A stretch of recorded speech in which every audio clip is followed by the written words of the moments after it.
Hi guys, welcome back. My name is Fahd Dawood. I talk about real estate internationally, your and my life and our path to financial freedom. If you haven't already, hit the subscribe button, press the bell icon. When this whole Corona thing started, I made a promise to myself. I'm going to truly reach out to those mentors who stand out in their industries, learn from them, and share their learnings with others.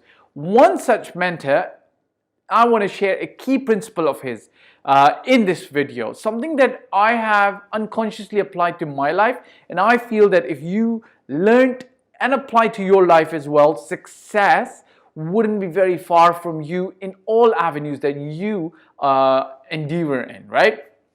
So the mentor's name who I picked up is Ray Dalio. He's a huge multi-billion dollar hedge fund manager. He's one of those people who called the global financial crisis before it actually happened.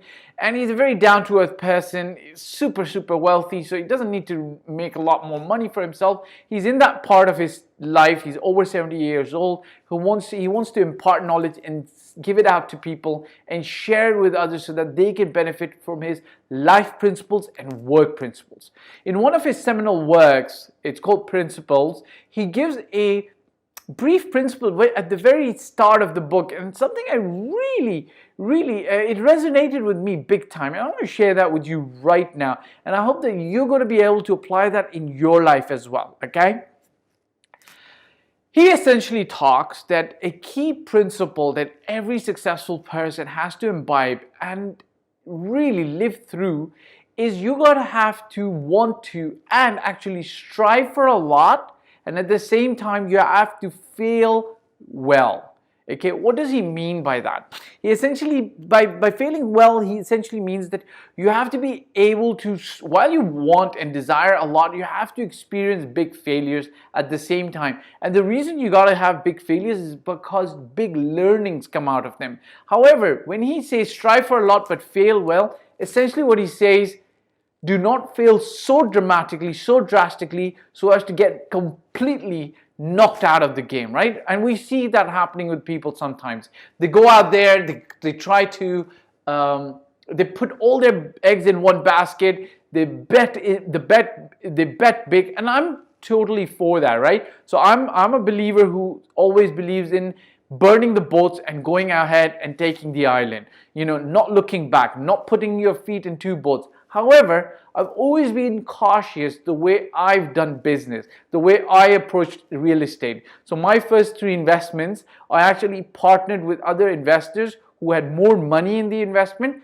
and had more experience with the investment, how to choose it, how to invest the money, how if things went south, how to exit from the investment, right? Because I was not just young, but I didn't have that much money either. The second step I did was I went into being an agent. I went into being a broker myself, right? Because I wanted to learn the ins and outs. But it wasn't just about helping others money. Remember, my aim was always I wanted to become an investor, a real estate, wealthy real estate investor with a portfolio of billions and billions of dollars, right? But I wanted to learn at the feet of these investors. So not only did I learn from experienced investors who taught me a thing or two, or actually more than a thing or two, I learned from a lot of other people who were selling real estate as well. What made real estate sell, what made it tick, and what made investors be able to make money. So this has been my approach. Whereas sometimes I find investors, they get pulled by their nose over emotion, right? So I have this personal story of mine, a great friend, a good friend of mine. He approaches me and he asks me, look, I live in a big family, but we live in one big apartment. It was, I think, a 3 or 4 bedroom apartment. What we're thinking of doing is getting 2 or 3 apartments together so that all of us together, our family can live in one building close to each other, right? But this is about 4 or 5 years ago. Him or his brother or his father go into a launch by one of these large developers. They end up buying a 3-bedroom townhouse because it seems like such a great opportunity. Shouldn't be missed because they're lucky enough to have a token to be in there. They put their money down. Today, obviously, he's not living in that townhouse. His family's still struggling to be able to find a property that suits all their needs. But because they put all their money into this place, they couldn't really back out, because if they did, they'd fail so miserably, their entire savings would be wiped out, right? So part of the process of failing well is to actually follow a process, learn about the process, use a trusted advisor, right? I actually have a tried and tested process that I put up on realestatesecretsmap.com that you can actually utilize, because it takes you from A to B. And because you've got somebody like myself who's put it out there, it's free, just pay for shipping and handling. I'll send it out to you for free. Because you've got somebody like me holding your hand every step of the way, the chances of you failing too magnanimously and drastically big and getting the wind knocked out of you are slimmer and thinner, right? So you don't become a casualty of the investment world.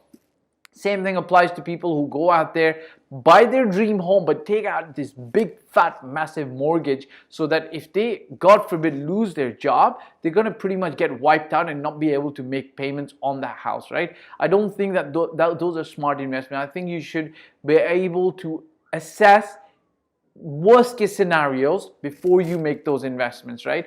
I had another investor approach me the other day, and she was like, basically, we bought a property, but we can't live in here, but now I want another property, which is a townhouse, but I don't have the money for a down payment. And another agent had recommended that they should just take out a mortgage on this property, because if they try to sell it right now, it's going to be very they're going to lose money. The market's not in favorable conditions for sellers.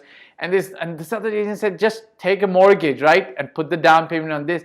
This is a disaster waiting to happen, right? Because you're going to be so tied up in two liabilities. God forbid anything dramatic happens, it has the chances of wiping you out completely, right? So the lesson again, right, is strive for a lot, right? You're not going to make money if you're not aggressive, right? Get out there, right? But at the same time, fail well. And fail well means have big enough failures so that you get big enough lessons, but don't fail so big that it wipes you completely out. It's not going to be in your or your family or your future generations' well-being, right? So take your steps, calculate them, be okay to failing, but don't get wiped out. It's very critical.